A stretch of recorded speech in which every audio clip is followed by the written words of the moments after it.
Stanley Kubrick once said that when you read various strategies about nuclear war, one after another, you begin to realize that every one of these lines of thought leads to a paradox.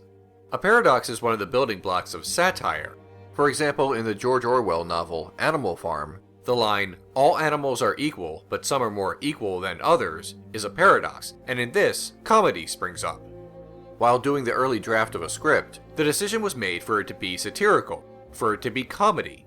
Because if nuclear proliferation, bombs that could destroy the world, was being used in the name of peace, what greater and more terrible paradox on Earth was there?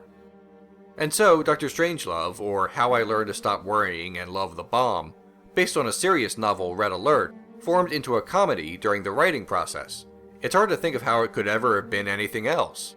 In the film, General Turgidson frequently references a bomb gap, a term from the Cold War in reference to the amount of nuclear bombs held by the United States and the amount held by the Soviet Union.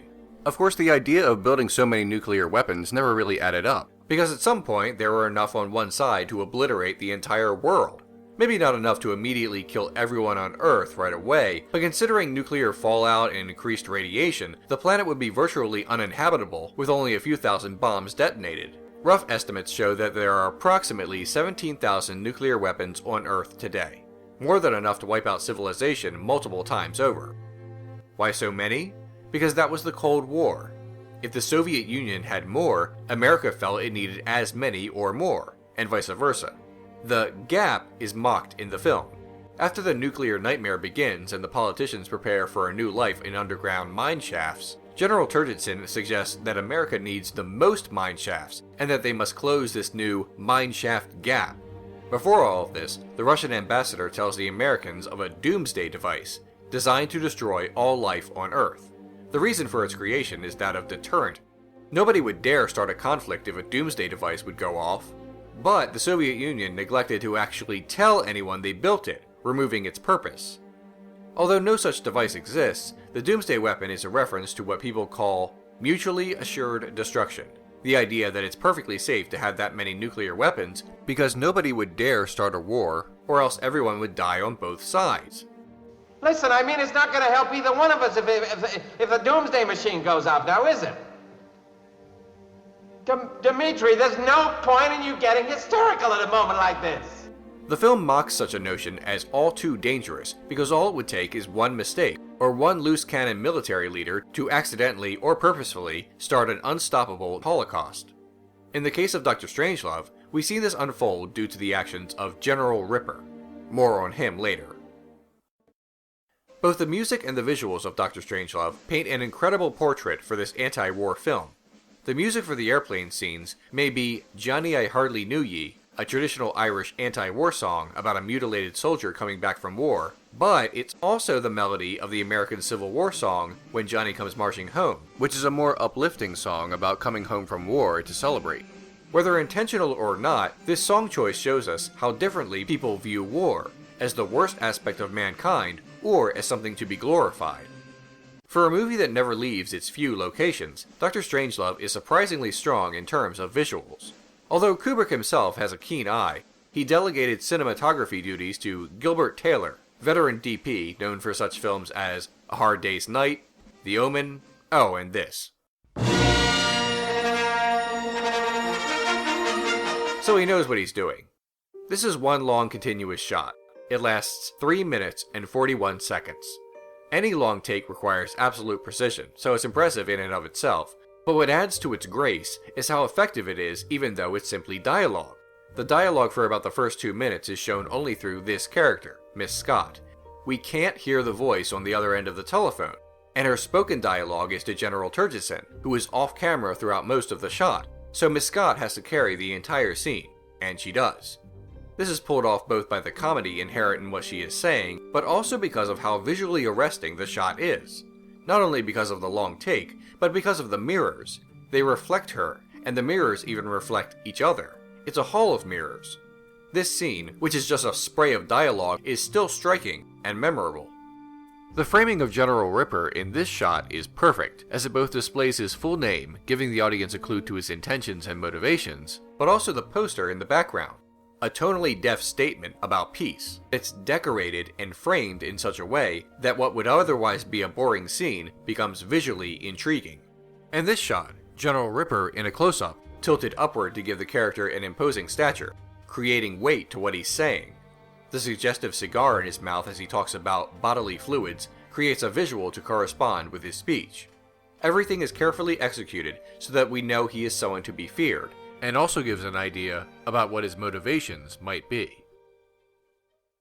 Speaking of which, the motivations of the characters in Dr. Strangelove are frightening in their implications. The film is layered in sexuality, sexual frustration, and even sexual insecurity.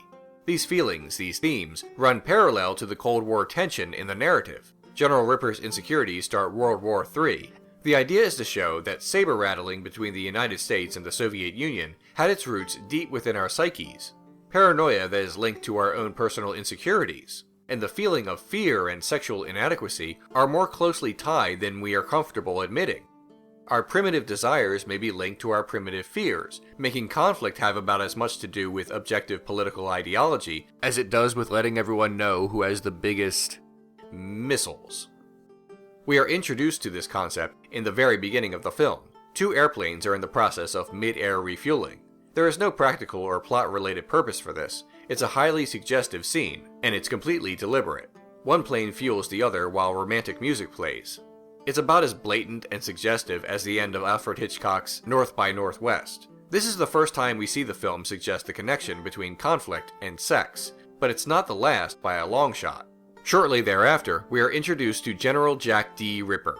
The name is an obvious play on words, likening the general to notorious 19th century serial killer Jack the Ripper. In addition to the implication that the general is a violent psychopath, it also ties him to the nature of the infamous killer's crimes, his victims, women working as prostitutes. The possible sexual motivation of the killer's crimes are attached to the general. This next part may be a coincidence, but it's worth mentioning in case it's not. Major Kong's target is an ICBM complex in Laputa. It could be a Jonathan Swift reference, but there's another possibility. Laputa is Spanish slang for prostitute. In other words, Dr. Strangelove is the story about how Jack D. Ripper wants to kill a prostitute. Again, this might be coincidence, and I'm willing to concede that, but it just fits so well, almost eerily well. As said, the general is often seen with a cigar in his mouth, giving a Freudian interpretation to Ripper's interests and preoccupations. Later in the film, Ripper's motivations become clear. He is staging a false strike against America in hopes of his country launching a nuclear counteroffensive against the Soviet Union. His reasoning? He believes that communists are poisoning America's water supply with fluoride. This actually comes from a very old and debunked conspiracy theory. When Mandrake asks Ripper how he came up with such a wild theory, Ripper says that it came during sex. Ripper felt himself lose his strength and was unable to perform. Rather than attributing this to stress or age or any myriad of other reasons it could be, he concocted a ludicrous tapestry of nonsense, lying to himself. I can no longer sit back and allow communist infiltration to sap and impurify all of our precious bodily fluids. The only female character in Dr. Strangelove, Miss Scott, is having an affair with General Turgidson. The word turgid is a synonym for swollen. Make of that what you will. Turgidson even allows himself to be taken away from a meeting in the war room about nuclear annihilation to take a phone call from Miss Scott. He assures her, in hushed tones, that their relationship is more than just physical.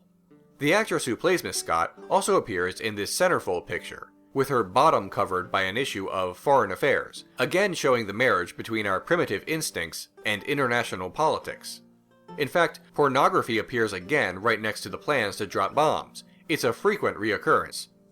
Questioning masculinity and so-called normative sexual practices comes up yet again when Mandrake, finally free of General Ripper, is harshly questioned by a soldier. Bat Guano, yes, that's his name, says that the only explanation for this little coup is that Mandrake is a pervert, or as Guano mistakenly says, prevert. Guano's theory is that Mandrake is leading an army of perverts to, well, pervert people. The details are not explicit. It should be noted that in the 1960s, the word pervert was sadly synonymous with homosexual. In the context of the time, Guano's meaning is that Mandrake is gay. and that he's leading a big gay invasion of America. Insecure, heterosexual, male paranoia. There is absolutely no evidence to Guano's theory. His name suggests he's full of crap. Mandrake, on the other hand, is actually another sexual reference. Mandrake is an aphrodisiac. President Merkin Muffley is so named because a merkin is actually a pubic hair wig. Muffley being bald further emphasizes this. Dr. Strangelove's connection to sex is rather obvious.